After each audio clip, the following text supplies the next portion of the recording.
to another Florida-friendly landscaping educational program on this beautiful June 29th here in Hernando County. We have listeners from all parts of the state, and you're all welcome. I was mentioning before we started recording that Hernando County was experiencing some internet issues this morning. So I had to quickly make a decision to transfer to a remote work location and use the Wi-Fi here, so I didn't have to cancel the class. They're operating on some kind of basic Wi-Fi system. So if you've been trying to call the county and have not been able to get through, don't get mad at them. It wasn't quite their fault. I believe it should be resolved by now. But I moved to this remote work location. So if you hear some barking or something, just, that's just how it goes sometimes. So we're going to get started on this program about Are My Trees Storm Safe? I am Lilly Browning. I do work for Hernando County Utilities here in Hernando County. My program is Florida Friendly Landscaping.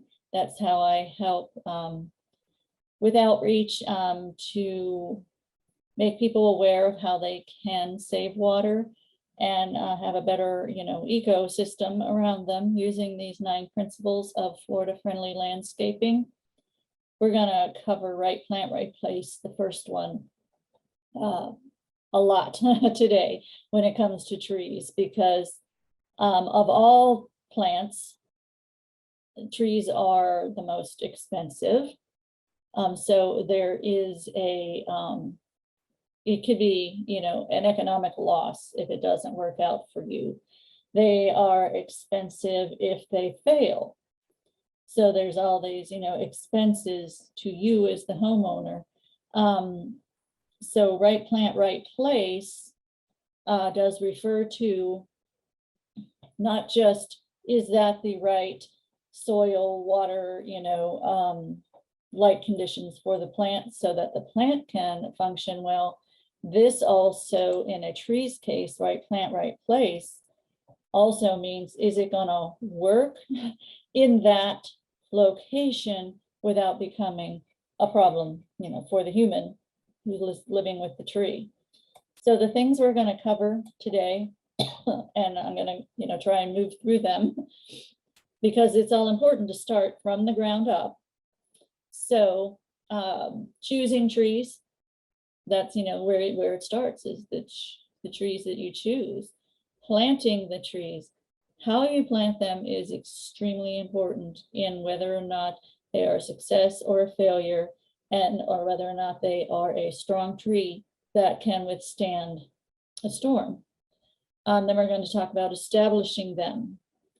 Then, once we have moved on from choosing new trees for a new landscape or new trees for an old landscape, we'll talk about evaluating the mature trees that we have in our yards. They're already there. Perhaps you inherited them when you bought the house. Perhaps some of them are the reason you bought the house. So we're going to, take a look at them. How to find an arborist, because I believe it's very important to bring that professional in. Trees are not something you want to willy-nilly guess at. So it is important to not just have any professional, but a certified arborist. And at the end, we will actually discuss the lists of trees. And this comes from research at the University of Florida. They researched what trees failed, what trees didn't fail during multiple storms, Francis, Jeannie, even Katrina, Opal. They mixed all that data together to find out how did the trees fare during that, and they made these lists. So this picture I have here, yes, that is here in Hernando County. That's one of our canopy tree roads, Fort Dade Avenue, and that I took this picture. Gorgeous, absolutely beautiful. And we love these trees with character. They grew from seed. They grew however, nature made them grow. Absolutely beautiful. And trees like that do have a place. But when we are talking about a small lot, in our yards, not all of the time are these beautiful trees with character are the best choices, because they may not be the strongest trees. Yes, this is a gorgeous canopy road. I love it. It's one of my favorite places to be. But I promise you, anytime we have any storm of any impact at all, it's not the road to go down, because there will be pieces of trees in the road. It's just, how it is. So when we think about how much we love trees, sometimes we have to make some wise decisions, considering what kind of trees we should have in our normal residential yards with the space that we have. So we need to start at the beginning with choosing the landscape tree. Maybe you're in a situation where you're going to replace some trees, or you're building a brand new home, something along those lines, or you got a home and they just clear cut everything and you want to replace those trees. So the things you need to consider are choosing the right tree for the right place. And I discussed that with right plant, right place. So imperative when it comes to a tree. It's economically imperative for you to put the right tree in the right place, because if it fails, you're out a lot of money just in the cost of the tree, depending on the tree size. If it fails, you may be out a lot of money because it caused damage to a structure, or just out of a lot of money because now you have to pay someone to come cut it up, take it away.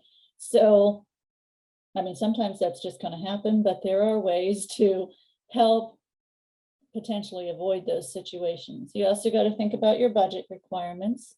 When I made these lists for what do you want when you're choosing a tree, it was kind of amusing to me. I thought this is almost like a tree dating service.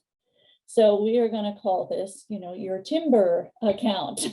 What do you want when you sign up for your timber account, when you want to start your relationship with a tree? You got to decide how much money you're willing to spend or able to spend. What are you looking for in this tree? What do you want it to provide for you? Do you want it to be a specimen tree full of beauty out in the front yard? Do you want it to provide shade? Do you want it to provide energy efficiency, around your home?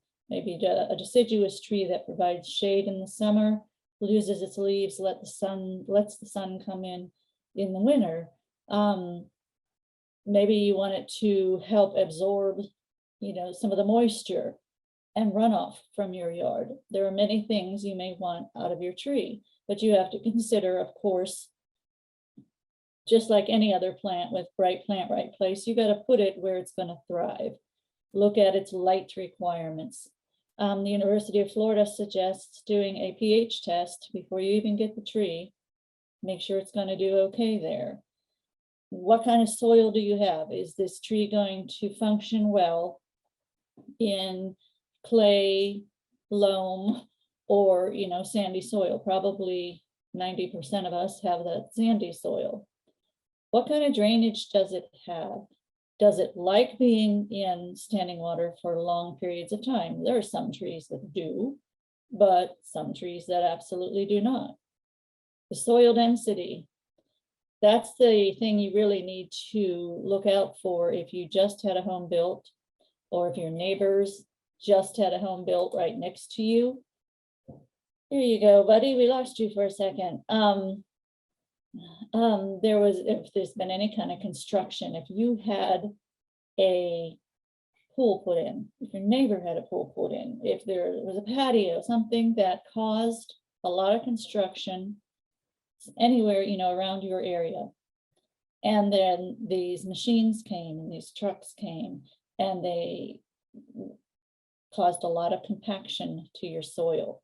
Sometimes people have old trees that they think died suddenly, and we'll ask them questions like, well, did you put a pool in?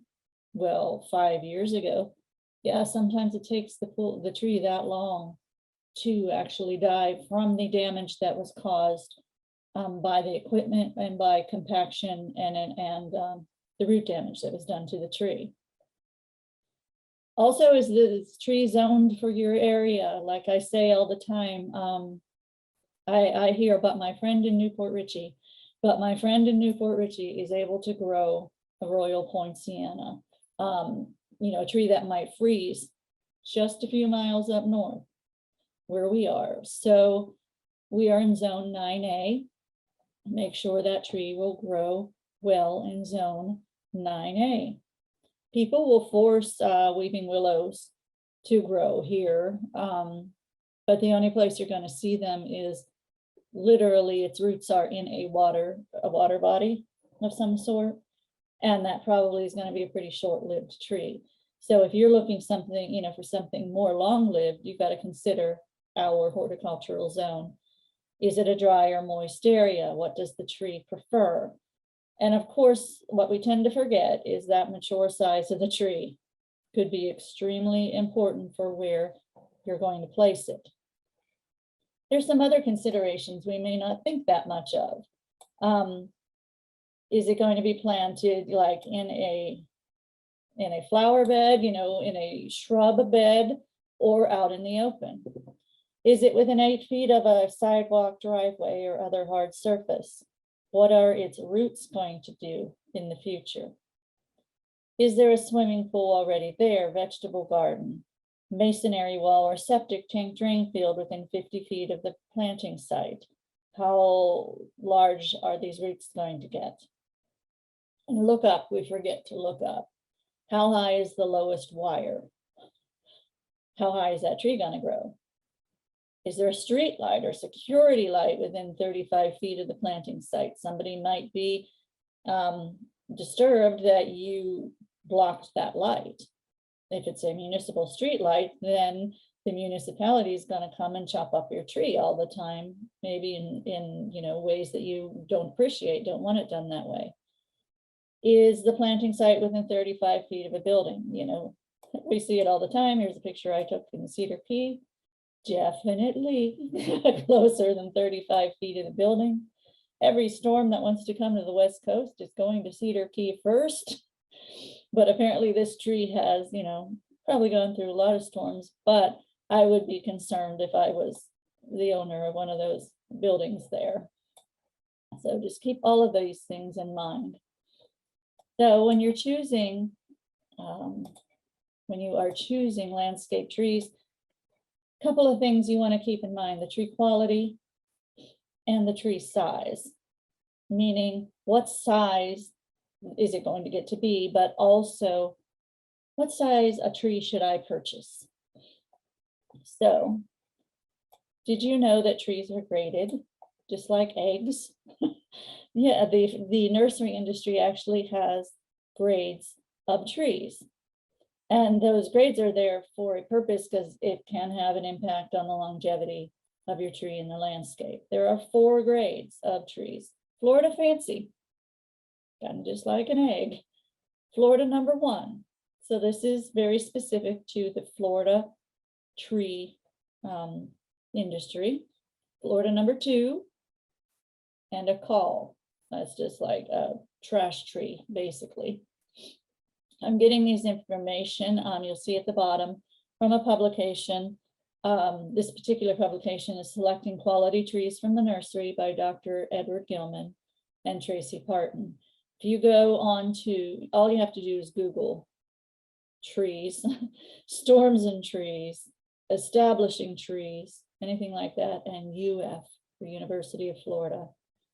Dr. Gilman is the guru of, he's the tree master from the University of Florida. He's done so much research, and even better than that, he's really good about getting a lot of it online. So you can spend days looking at all of the information that Dr. Gilman has provided online regarding trees. So the different grades, the Florida Fancy.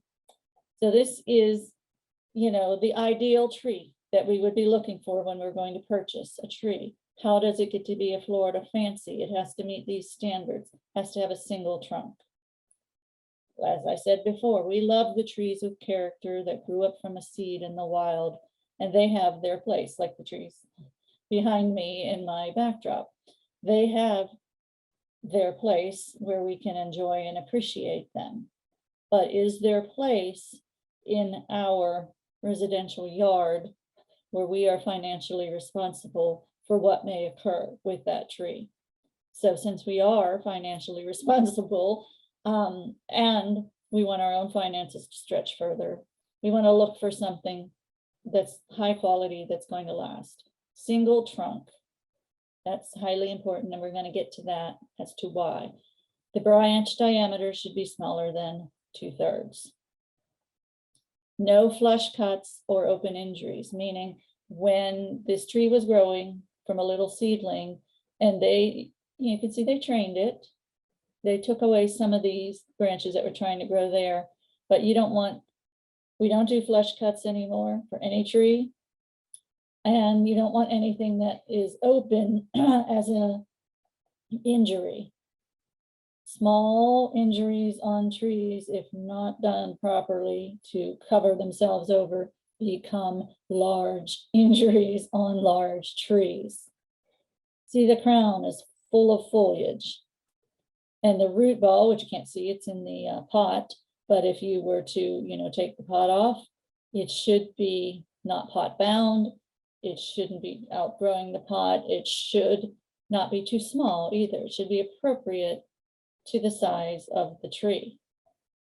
And number one, not quite as good as a Florida Fancy, but still a pretty decent tree. It's going to require some pruning to develop good structure, meaning if you get it this young and this small, and we always say that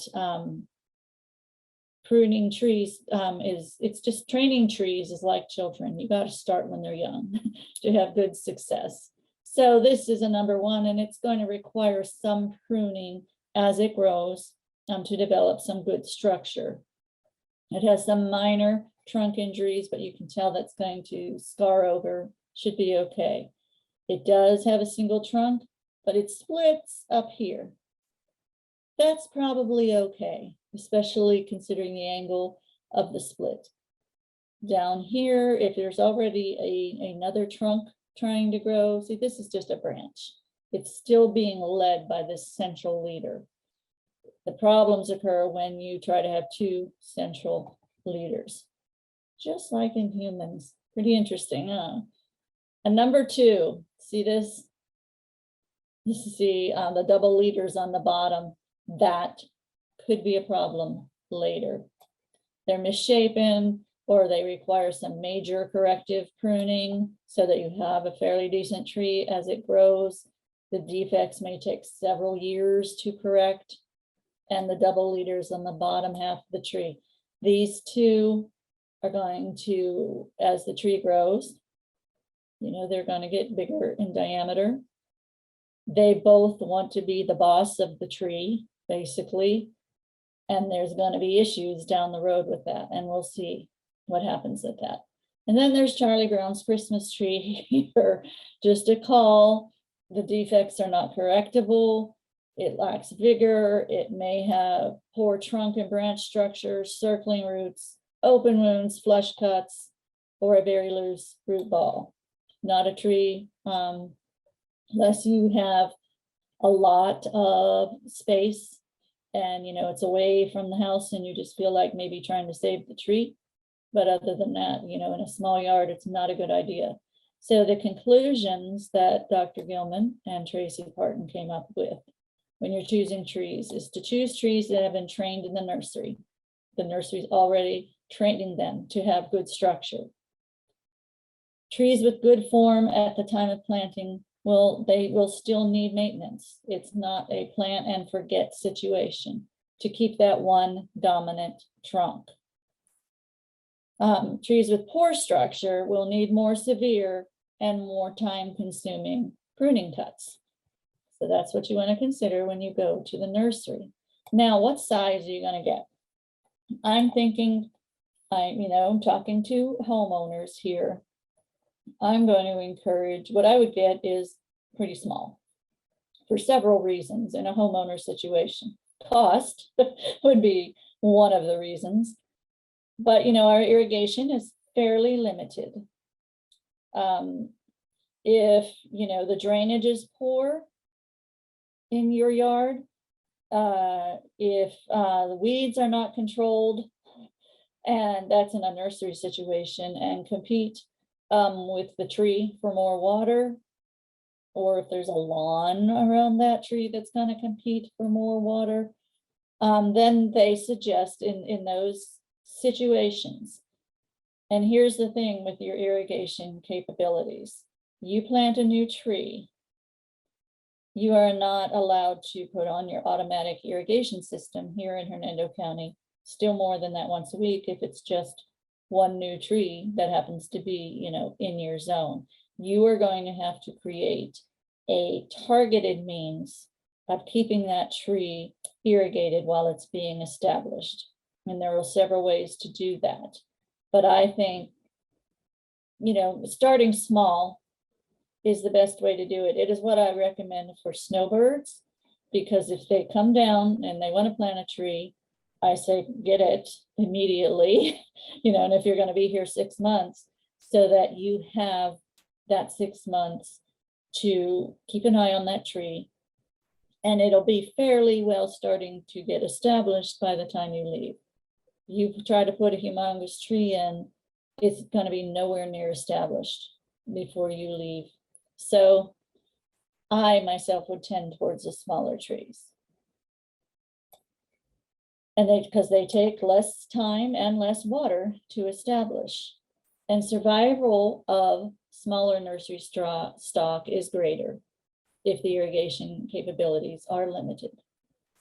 Growth rate of small trees is significantly greater than when the same species is planted at a smaller size, at a larger size. And unless plenty of water can be supplied, it is better to plant smaller trees. So that's the conclusion we're coming up to. And here is an example of a good quality tree here on the left. You see that one dominant trunk? It's still in the nursery, but you see that one dominant trunk? The branches are spread out evenly and the canopy is full and uniform. When I was looking at that, it made me think that is basically how a toddler draws a tree. Something, is innate to know you should have one trunk and a nice full canopy. So when you're trying to eye up the trees that you want, think about, does that look like a tree a toddler would draw? And you're probably on the right track then. Now you take it home. There are several things about the nursery. If you get it right out of the nursery, trees that have been root pruned for a while are going to be better for you to establish. There's several things you want to look for there. Chances are you're going to, though, get a tree in Florida that came in a pot, but you got to get ready to plant it. So you take it out of the pot, and I want you to measure the root ball. Measure between the top of the topmost root that you find and the bottom of the root ball. And then you're going to dig your hole about 90 to 95% of that depth that you measure to the root ball. Why not 100? Why not more than 100? Well, we have a saying in the horticultural world, plant them high and they won't die. Plant them low and they won't grow. You don't want to plant your tree too deeply. It's okay to have a couple inches, and in fact preferred to have a couple inches of that root ball above the soil when you're done. So you dig also the planting hole as wide as possible, only as deep as about 90% of the root ball height, but 2 to 3 times the width of that root ball. This says 1.5 times. I've heard varying things. I mean, at least 1.5 times, if not 2 to 3. Why? Because then you're going to put back a bunch of nice loose soil so that the roots can grow through all that nice fluffy loose soil. You want to make sure there's a thing at the bottom of the tree where the tree flares out. That's called the root flare. That has to be out and exposed. Don't cover it up. And you see the point where the topmost root emerges from the trunk within 2 inches of the surface. So what that means is the very top, significant root that you find, you don't want it more than 2 inches below the soil. And look what's happening here. If you look real close, they have put mulch, but not on the root ball, not yet. But also look, the root ball is higher than the landscape grade by 2 to 3 inches. That might make you feel a little uncomfortable, but trust the University of Florida, that is going to be best for the tree. So here's what I was talking about with the root flare. It kind of flares out. Here's that topmost root. You don't want it covered up more than 2 inches. So the point where the topmost root meets the trunk of the tree should be no more than 2 inches below the root ball. Now look here, they have taken this out, and the topmost root is more than 2 inches. What are they going to do about that? They actually remove the soil. So 3 inches of soil and media were removed from the top of this root ball. Remove the excess soil so that that topmost root is no more than 2 inches below. And you're going to find maybe some circling roots or kinked up roots. Cut those off. See what this is doing, trying to circle back around. So cut that off. Get rid of that. Here's the topmost root. We want to keep it. If any of these roots are trying to circle around, cut those off. We don't want that, the direction to keep going. So if you cut it off like here, hopefully with this nice loose sand you have here, it's no longer compacted in a pot. It's just going to continue to go that way, the way we want it to. Which, by the way, that is basically the roots go that way more than down. We have learned that over the years. They're much more horizontal than lateral. So here's, an actual tree. Looks like an elephant's foot, doesn't it? So they removed the soil and the media. And then this root is going to be, an issue. Somebody already planted this, but this is just not going the direction they want it to. And it's a small root anyway. So the best thing you can do, don't cut it flush and make a huge gap in this root.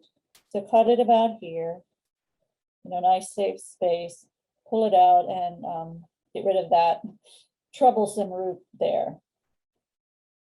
Now you'll have all those fine fibrous roots that, started circling around in the pot. Well, those new roots will grow back quickly into that fluffy, nice backfill soil. If you can just cut those, they call that butterflying them. That actually just even looks like a pair of pruners there, just kind of cut them down, and then they'll start going out instead of continuing to circle. Now, after you've done that, you want to, position the tree. Most likely here in Florida, we're not going to get trees with burlap on them. Maybe huge trees, or wire baskets or anything. We mostly deal with trees in pots. So, but this one happens to have burlap. But the purpose of the picture is to show you how high it is. They have positioned the tree, and look how high up it is. And it says many professionals agree it is better to plant the tree a little high than too deeply.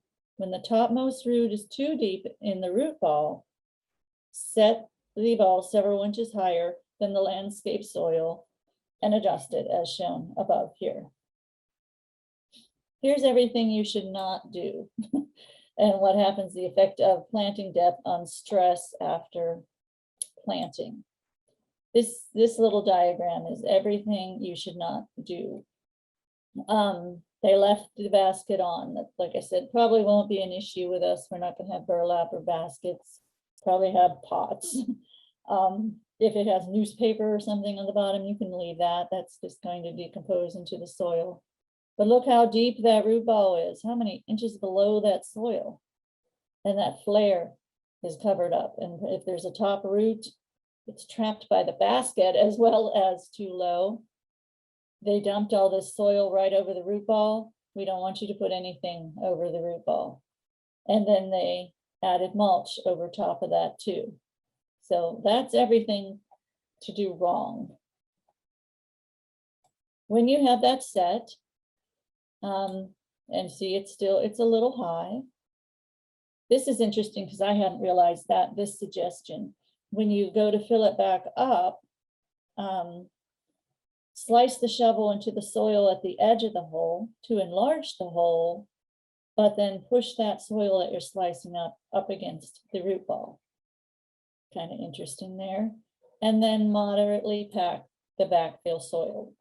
Do not compact it, just put it in nice, so it's nice and fluffy. You see, this is the root ball. We're going to leave this alone for a while and then fill in around it. Water the backfill to settle. This is the one and only time you're going to flood this thing out like this. And there's a reason for that. We may want, and I'm guilty of this too, to save time. You know, I'll take like my whole 2-gallon bucket and dump it on a baby tree all at once. Really, all that I'm accomplishing is, you know how our soil is and how porous it is. So I'm just like flushing the earth and sending it back into the aquifer. Only so much is going to stay at those roots.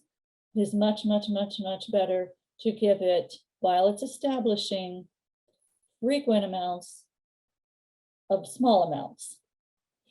Frequently small amounts of water to keep the roots moist. But for these purposes of planting is that only time you're going to fill it up with that much water. And then about 2 inches of the root ball should remain above the ground. They keep telling you that even after the backfill soil is added. And this ensures that that topmost root remains above the ground or no more than 2 inches below, even if the root ball settles. And then we're going to talk about irrigating. See, remember I told you, you can't, here in Hernando County, just plant a tree and put on your whole irrigation zone to keep that tree watered. But there are ways you can go about a targeted means. This here is part of a micro irrigation system, and that would be actually preferable because, as I just said, you need frequent times of small amounts of water to keep that tree established. What about mulching? Here they do have mulch all the way up to the soil ball, but you can still see where the soil ball was. They are suggesting you put this much out in a 3-inch layer, you know, and they're saying a good 8-foot diameter around the tree. The reason for that is, number one, to keep lawn equipment off of it, to let those roots be able to grow out, and also it not have any kind of collisions or any issues with weed eaters or lawn equipment. If you feel like you want mulch, it says you can put 1 inch on the root ball, but still 10 inches away from the tree. So chances are our trees are going to be pretty small. 10 inches away from the trees probably is the root ball. Now, why don't we want you to put mulch on the root ball? Because when that tree is establishing, it does need access to frequently put down small amounts of water. The mulch is could suck up that water. Once the tree is established, you still don't want any mulch up against it. But then, and the mulch weathers a bit, then, you know, you have a good relationship there. But so if you're going to put it on the soil ball, no more than 1 inch of mulch on the soil ball itself, but especially in the first 3 months or so, I would not put any mulch on the soil ball. That's what my personal preference. And again, don't pile mulch in a volcano-like manner against the trunk. I'm not sure what this mulch is even is. It looks like dead grass to me, maybe on top of some pine straw, which pine straw is a fabulous mulch. Nothing wrong with dead grass as a mulch, really, but the problem here is, look at, you may as well, all that time you spent not planting the tree too deeply, you just undid it by mulching that much on it. The mulch should not be touching the trunk really ever. You want that flare out, you want some roots out, and this will act as an umbrella to let the soil just go, let the moisture just shed away from it. Not to mention, if it does get in there, it can invite insects, invite fungus, invite disease. Also, your roots are going to be struggling, looking for oxygen. Help me, help me, help me. So what is it going to do? They're going to start growing the wrong way. Then you have girdling root problems as well. So just avoid that kind of over mulching situation. When you're establishing it, here we have a nice little tree planted by a nice little person. When is it established? It's established when the roots grow to their pre-transplanting length and the trunk and shoot growth match pre-transplant rate. Generally, here in Florida, that's going to take not 3 to 4 months, period, the end, 3 to 4 months per inch trunk caliper in Florida. So not very long for this little tree. What is caliper? What is that word? What does that mean? It is the diameter of the trunk measured. It's the diameter of the trunk. But if we're talking about a small one, less than 4 inches, you are measuring it 6 inches above the soil. So this is, 1 inch. If it's larger, then you measure it up a foot above the soil. And then, if it is 6 inches around, then you say that is 6 inches of caliper in. That's how big the tree is. So say you had a 4-inch caliper tree. You figured out it's a 4-inch caliper tree. So let's say 4 months per inch. 4 times 4, 16 months. It takes a while to get those things established, to get those trees established. While you're doing that, it's going to need irrigated. It's going to need extra irrigation. You can use in Hernando County, without penalty, a micro irrigation system or a drip irrigation system. You can even use a soaker hose, but I don't find soaker hoses, they tend to, you maybe forget that they're on. And if you are on our system, you might end up, paying us more money than you want to, because it actually does put out quite a bit of water. So I would go with this micro irrigation system, little micro jets, or even a drip irrigation system that targets that root ball directly. How much does it need? 2 gallons per inch trunk caliper on that root ball. So let's say it's 4-inch caliper. So 8 gallons of water every time you water it. That doesn't mean get an 8 or 5 gallon bucket, dump it on, fill it up halfway, dump it on again. Because remember what I told you? It needs it all the time, but in small amounts, not 24/7, but frequent small amounts. That's why I would suggest, see, this goes right into the ground, right into the root ball. That's what I suggest. These here are just to help stabilize the roots of this growing tree. I just use this picture because it was the best micro irrigation system picture I could find that didn't include a whole bunch of other chaotic little tubings and pipes there to show you. So, and you want to use mulch, but not directly over that soil ball to control weeds around it, which will compete with the water. And as the tree grows, can expand how far out you place that mulch. Try to keep any kind of soil compaction, any activities that would cause soil compaction away from that growing tree. If your husband likes to drive his truck around the yard, try to keep him, away from that growing tree.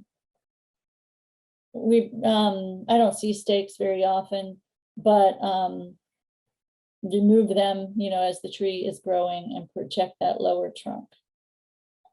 That was how we start from the beginning. So now we're going to look at the trees that we already have that are growing in our yard and learn to spot potential problems so that you know when to call a professional in. So with our mature trees, the signs of potential problems and some structural defects would be bark inclusions. What am I talking about with a bark inclusion? I've circled it here. You can see where this, again, what's happening here? Two central leaders. What happens when we let that young tree continue to have two trunks, two leaders? Well, they grow and they get bigger. I told you they would. And then they're going to end up colliding. And there's, the xylem and phloem. Xylem is what the roots, the water the roots, take up and get to the rest of the tree. The phloem is the sap, growing down back to the roots. Well, both of these guys want to be in charge of the tree. So eventually, as they grow together and they collide, the xylem and phloem cells, here you can see a crosscut of what it actually looks like inside. They become compacted. They don't fully form. They don't know, where am I going? Am I going here? Am I going here? What's going on here? And you can see this continues with this poor cell development, and it actually pushes out like a hernia. It's like a herniated tree here, this bark inclusion. Between that and the angle, the sharp angle of these two trunks that have created there, that is one weak area that, is very prone to split apart, to breakage. Once you see a bark inclusion, you're going to be driving down the road, seeing bark inclusions everywhere. A lot of times they're even a lot, darker than the rest of the tree. Clustered branches. You can see what's going on here. Look at all these sharp angles, all these. And they even tried to prune some of this. They're growing in every which direction. Yeah, chaos. This is a cluster. Yes, clustered branches here. Just all these sharp angles. Probably some inclusions going on anywhere around here that can cause breakage. Those codominant stems that I just described to you, you can see it happening here. That's a shaky looking tree. You can see here maybe they tried to prune off when it was younger and they flush cut even another branch there. So you got the opening. You can see right along where it's just going to split wide open one day. Now, not all, remember I told you that number one had the, branched off further up in the tree. But here, this is okay. Why? Because look at this nice wide angle here. It's more of a U than a V. That's what to look for. We don't want V's in trees. U's are okay because, you don't have that compaction of the cells creating that weak area there. Just something to look out for in your trees. Of course, this is a piece of a tree laid down sideways, but you have a big split or a crack in your tree. A lot of times we think, oh, can I save it? Depending on where that tree is located, the answer is probably going to be, oh, probably not. Hollow trunks. And I took these words because they were important right from the University of Florida's website. In the old days, cavities were filled with concrete in hopes that this would strengthen the trunk. We now know that this actually causes more injury to the tree. because we have learned that trees sway and bend with the wind. Concrete doesn't. Well, if it does, then, we don't have earthquakes in Florida, so, concrete doesn't. And so then the bark and the tree on the inside brushing, scraping up against that concrete actually allows decay to move into the living wood by injuring the barrier zone formed by the tree to retard further advance of decay. So they say never, never, never use concrete in trees. If for some reason you're really desperate to save it, spray insulation is something to think about. It's been used to keep animals and children out of cavities. It should not injure the tree as long as the walls of the cavity are not injured during the actual repair process. And they say, do not attempt to clean out a cavity or a hollow. Do not drill holes in the bottom of the cavity to remove water. All that's going to do is hasten the decline of the tree.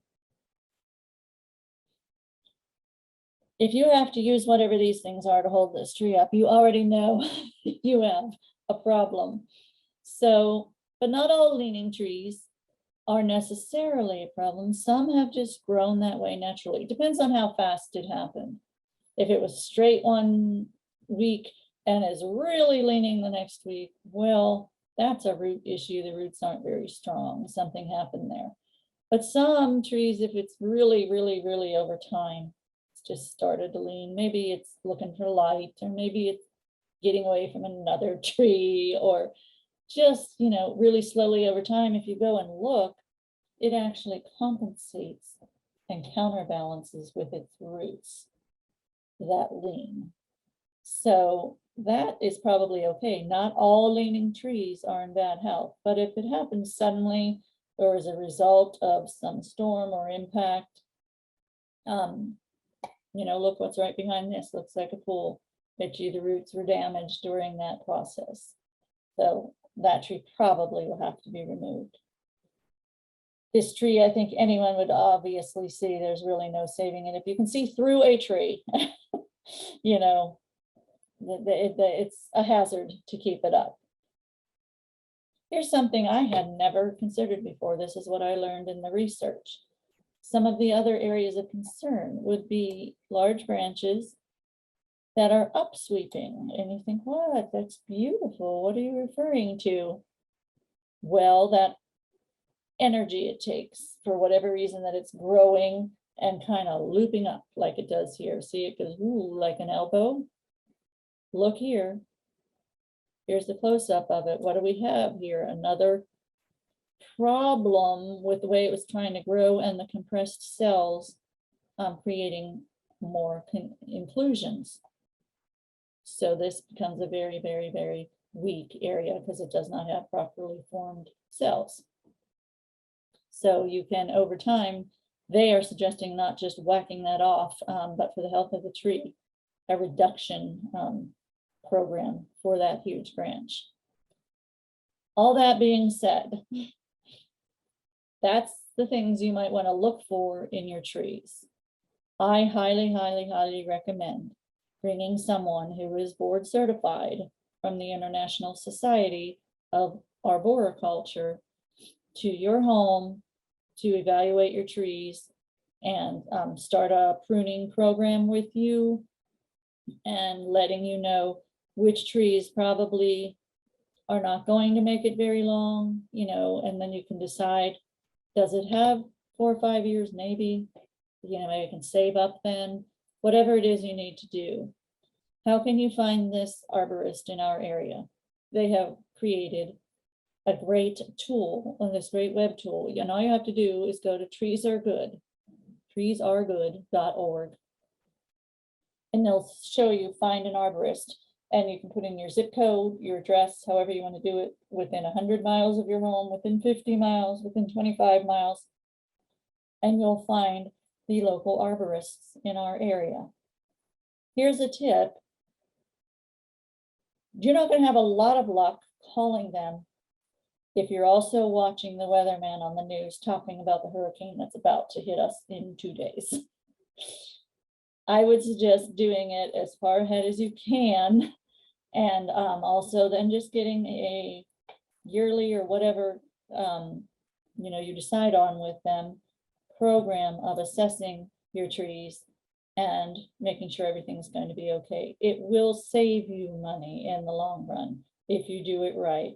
What I don't want you to do is, just respond to someone who knocks on your door and suggests hurricane pruning your palms, which by the way is not recommended by the University of Florida. So, that's something should set off red flags right there. Just make sure they know, what they're doing, and that they not only are licensed to work in your county and bonded and insured and all of that, but that they also have this certification. So here is from lessons learned from hurricanes from Mary Doria and Ileana Kampf. Just some things to remember. The hurricanes that I mentioned, Charlie, Francis, Jeannie, Opal, Katrina, there's a bunch of them, and they gathered all this data. So here's some of their recommendations by the things that they learned. Establish and manage a healthy urban forest to improve wind resistance by these things: selecting the right species, designing the right place, planting high quality trees. We discussed that. Choosing more wind resistant species. I'll show you those lists. Having a comprehensive tree management plan with the arborist, and have a structural pruning plan for young and also mature trees. Here's something interesting I didn't quite cover. I covered exclusively how to plant a tree, but they have found that planting trees in groups, those trees fare better in storms. So this says at least 5. So if you are planting in a new yard, consider not just one tree, consider a group of trees. I'd say 3 to 5. Why? They do fare better in storms. And if you think about it, they help provide windbreaks for each other, but also it says roots. Those roots are intertwining and helping hold each other down so that they can withstand the winds of life better. Isn't that a cool analogy? You're gonna have to use that for life too. We work better together and we help root and anchor each other. That's just what trees do as well. They also recommend that you plant a different variety, and I preach that all the time, different diversity of plants to maintain in your yard for the health, the overall health of your yard, the overall health of that urban forest. What's an urban forest? It's all our trees in our community. Basically, that's what an urban forest is. So you may say, I'm here to find out what trees I should plant and I shouldn't plant. So here's their list of the trees that in their studies that they found resisted the winds of 5 or 6 hurricanes in the South very well. These are the ones that came out on top that were not severely affected by the hurricanes. A Dahoon holly, a crepe myrtle. Does that mean if you get these trees, they will not fail? No, you know better than that. There are so many other different mitigating circumstances. Southern magnolia, podocarpus, live oak, just meant to be here in Florida, sand live oak, bald cypress, pond cypress, and your pindo palm. What's interesting here is we have 1, 2, 3, 4, 5, 6 out of these 9 are natives. Kind of stands to reason native trees can stand storms, but not all of them. Not all of them. Just because it's native doesn't mean it's a strong tree in storms. The palms with the highest wind resistance are our cabbage palms, sable palms, also Chinese fan palm, Canary Island date palm, and the pygmy date palms. Now, when I said, hurricane pruning palms is not recommended, think about what you imagine when you imagine a hurricane. What's the first thing that pops in your mind? It's that picture of the palm trees, right? Blowing in the wind. Well, that actually, what those fronds are doing as they're blowing about is protecting the heart of that palm, protecting where it grows. It grows right out of that spear, that growth spear, right? At the point of the palm. That's the other frond's jobs, to protect that against the hurricane winds. So that's why, we want to keep them there. These trees had low or medium to low wind resistance. Red maple, hackberry, camphor, loquat, green ash, red mulberry, sycamore, and those get pretty huge, black cherry, American elm. Now, some of these are natives. Your red maple, I think your hackberry is native. Green ash is really only going to be up where Buddy is in the panhandle. Red mulberry, sycamore, black cherry, yeah. Most of these are native.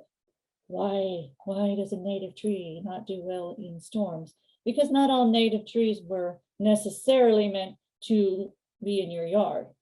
They're meant to be in the forest, and some trees, were meant to fall down during storms and add to the ecosystem, so just because it's native doesn't mean it's not weak, and it provides, great value for wildlife.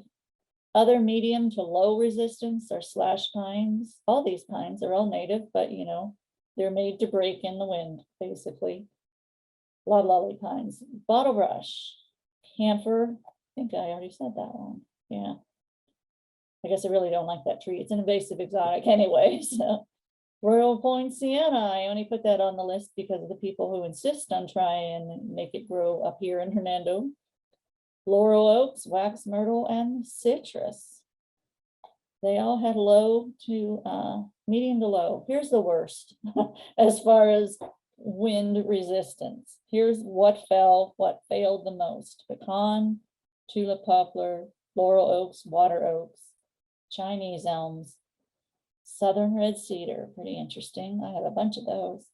Leland cypress again.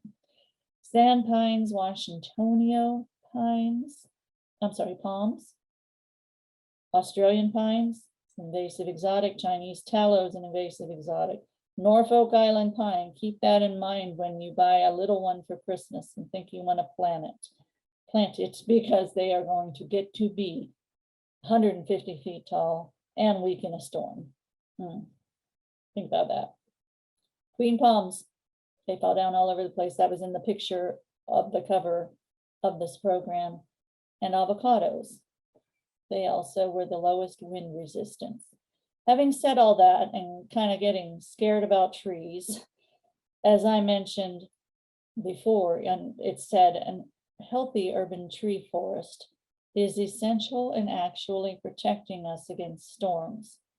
So don't think the answer is to get rid of all your trees. That's not the answer at all. Trees actually do protect us from storms. Can you imagine if Florida had no trees? It would be like, the salt flats or something. And the damage that hurricanes and storms would do if there weren't any barriers or buffers. We need trees for storm mitigation, for soil mitigation, for wildlife, for, one tree is going to support 400 different species of wildlife. We need trees for life. We need trees for oxygen. We need them for keeping our energy bills lower. Don't give up on trees, just because, you had a bad experience with it. So the recommendation is, if a tree fails or is removed, put another tree there. We need the trees. So the best management practices for choosing a tree. We'll just go over those again. That right tree for the right place. Choosing that quality tree. Planting that tree properly. Planting in groups of 5 or more. We're better together. We hold each other.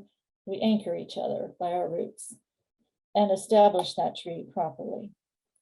For the best management practices for established trees, have someone come out, check for the age of the tree, species, and defects. When I mention the age of the tree, what I didn't mention is everything has a lifespan.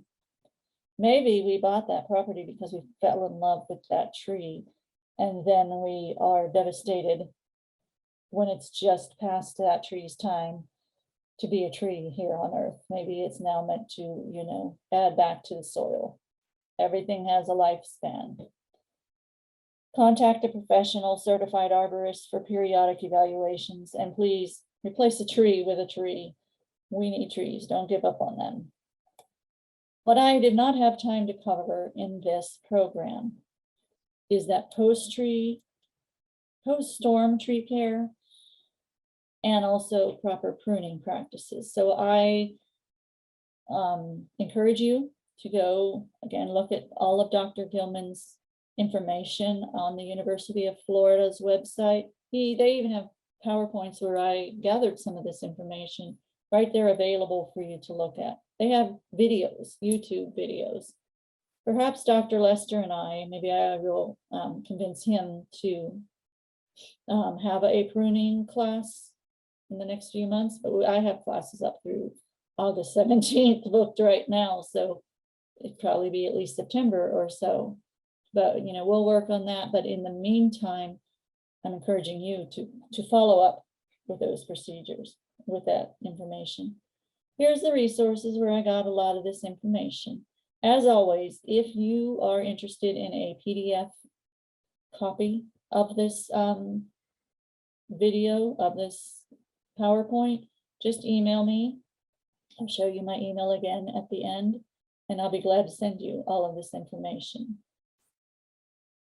Also, this is being recorded and will be on Facebook shortly, but it'll also be on Hernando County Government YouTube within a couple of days, whenever my partner there, John, is able to, get it processed and put it up on YouTube. Amazingly enough, I'm not the only, person he has to worry about, though, with his job. So sometimes it takes a few days. You can find all of my classes and events on Facebook, as well as other information. And new this week, I just started, we have Instagram and Twitter now. So if you are on those platforms, look for us there. Here's also a list of my upcoming classes. I will not have a class next week, but the week after that, Carmen Bruno from Hernando County Solid Waste will be discussing recycling inside and out. And here's just all the list of upcoming classes. As I said, I've got them planned through August 17th. So I'd be glad to see you in any of these classes. Rain barrels as well, twice a month. I have rain barrel workshops. Now they are for Hernando County residents only, though. So if you're not listening from Hernando County, you can still email me and say, I want to learn about rain barrels. And I have a YouTube video for that, so I'll be glad to send you the link. If you are listening from Hernando and are wondering where the compost bins are, so am I. So is Carmen. You know how some things at this time in history are, there's a supply chain issue, so they are on back order. We are waiting eagerly for them. If you want a compost bin and live in Hernando County, email me, LillyB, LILLYB @hernandocounty.us. I'll be glad to put you on the waiting list. And that is it. Again, here's my email, LILL, 2 L's in the middle, YB @hernandocounty.us. So email me if you got the PDF of this.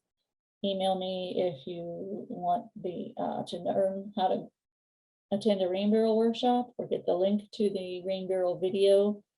That video does not qualify you to get a rain barrel. You have to attend a live workshop or a live virtual workshop to do that. Or if you want to be on the compost list or any other questions that you have, please just give me an email and I'll be glad to answer you. Thank you all for joining me this morning. I know it was a lot. So you can watch the video again, recommend it to your friends, or ask for the PDF of the video. Thank you, everybody, and I will see you again on July 13th. Have a great couple of weeks and have a wonderful holiday.